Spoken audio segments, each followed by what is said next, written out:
أعوذ بالله من الشيطان الرجيم.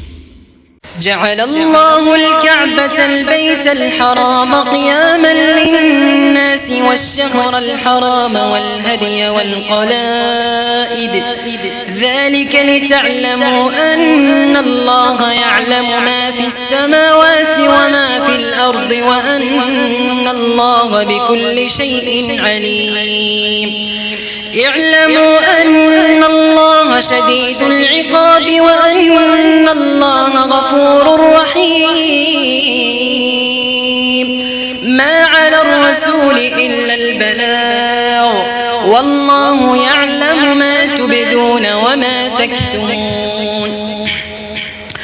قل لا يستوي الخبيث والطيب ولو أعجبك كثرة الخبيث فاتقوا الله يا أولي الألباب لعلكم تفلحون. يا أيها الذين آمنوا لا تسألوا عن أشياء إن تبد لكم تسؤكم وإن تسألوا عنها حين ينزل القرآن تبد لكم عفى الله عنها والله غفور حليم. قد سألها قوم من قبلكم ثم أصبحوا بها كافرين.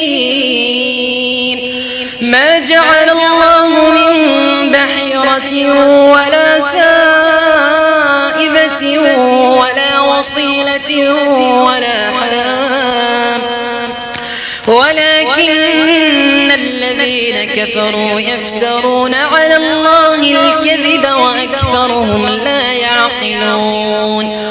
وإذا قيل لهم تعالوا إلى ما أنزل الله وإلى الرسول قالوا حسبنا ما وجدنا عليه آباءنا